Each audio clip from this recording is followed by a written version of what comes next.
Assalamualaikum warahmatullahi wabarakatuh.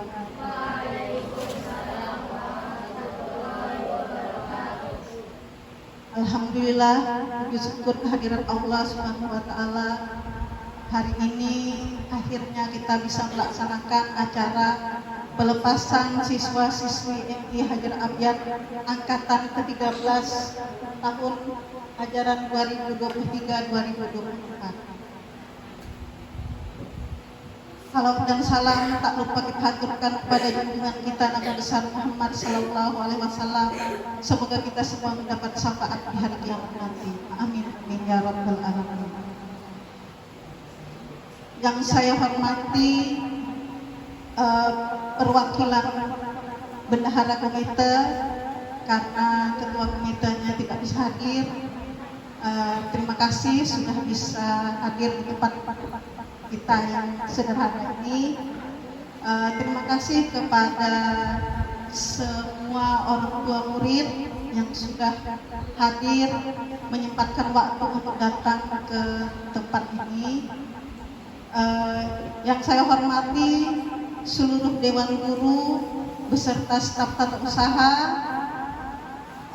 atas kerjasama semua pihak. Alhamdulillah hari ini kita bisa melaksanakan pelepasan siswa dan siswi MI Hajar Abiyat. Anak-anakku sekalian yang berbahagia, khususnya anak kelas 6.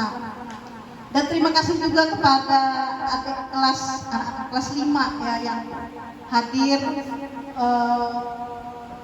menyempatkan ikut tampil memeriahkan acara pelepasan siswa-siswi MI Hajar Abiyat kakak-kakak kelas saya. Terima kasih.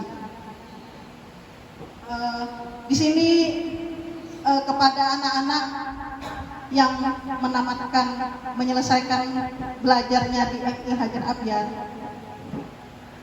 kalian kalau misalnya nanti sudah tidak di sini lagi, ingat pesan ibu, akhlak dijaga ya, karena pintar, ilmu banyak tapi tidak punya akhlak itu hasilnya nol ya.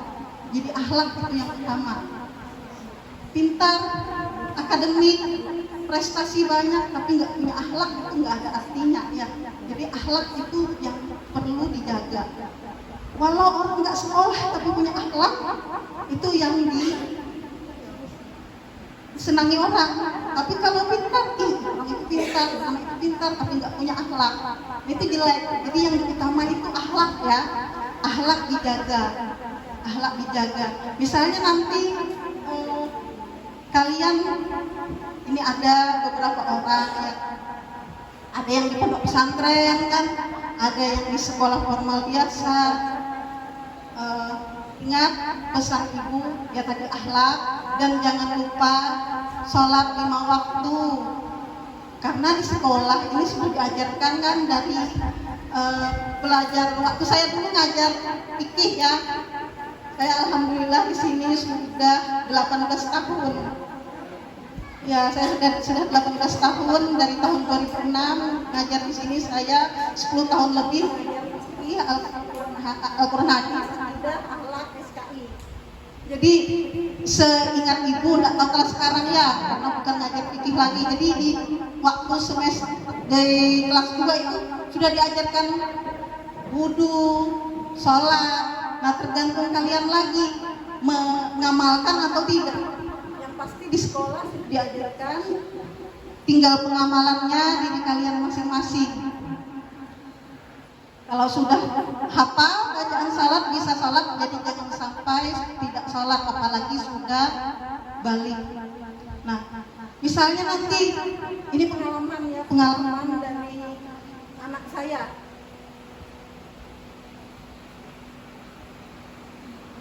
Pengalaman, saya punya anak 2 orang, satu perempuan, satu laki-laki. Semua sekolah di sini. RA-nya dulu di sini, kakak anak saya yang pertama RA di sini, MI di sini.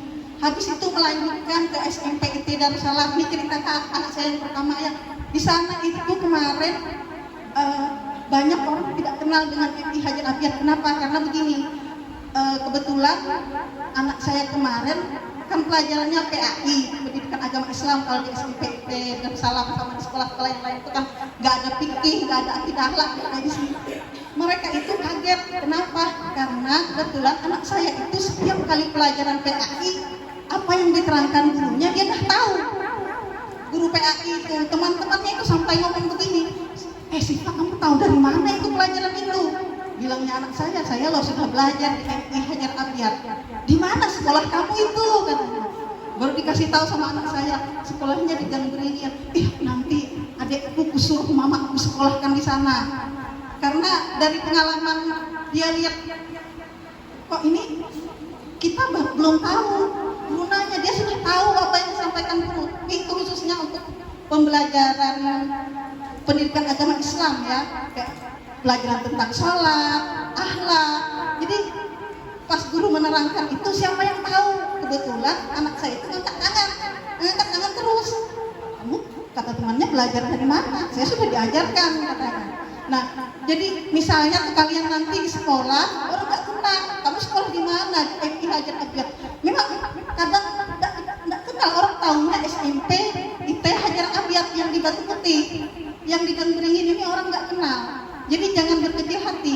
Jadi kemarin itu maksud saya begini, alumni Hajar Abyad itu bisa bersaing dengan sekolah lain. Buktinya anak saya. Kenapa saya bilang begini? Bukan saya membanggakan anak saya ya. Anak saya yang pertama yang perempuan itu dia alumni Hajar Abyad, masuk di SMP IT Darussalam, habis itu melanjutkan ke DHBS Darul Hikmah Boarding School. Itu dia ikut kelas akselerasi. Kelas akselerasi itu 6 bulan hafal 30 juz. Nah kemarin setorannya itu kurang dari seminggu, 2 bulan kurang seminggu dia selesai menyetorkan hafalannya. Maksud ibu itu begini, kalian jangan berkecil hati, sekolahan MI Hajar Abyad itu kecil, muridnya sedikit. Enggak, itu tidak menjamin tidak sukses. Iya. Terus setelah tamat dari HBS itu anaknya itu ikut jalur prestasi untuk masuk di perguruan tinggi negeri. Alhamdulillah lolos tanpa tes di UIN Samarinda jurusan tafsir Al-Quran, cuma nggak jadi kuliah di situ. Padahal udah lolos, bapaknya nggak mau. Bapaknya nggak mau dia kuliah di situ. Bapaknya mau dia kuliah di Sekolah Tinggi Ilmu Al-Quran di Banjarmasin di Amuntai. Jadi akhirnya dia kuliah di situ ngikut kata orang tua, karena kata bapaknya kalau kuliah di UIN Samarinda aku nggak mau biayain. Jadi akhirnya kuliahnya di Sekolah Tinggi Ilmu Al-Quran ngambil jurusan bahasa Arab. Jadi maksud ibu itu begini, kalian jangan berkecil hati kalau tiba-tiba pas kalian jadi murid baru di SMP Negeri 1, di SMP IT Darussalam, pokoknya di sekolah lanjutan ini, kalau misalnya orang nanya kamu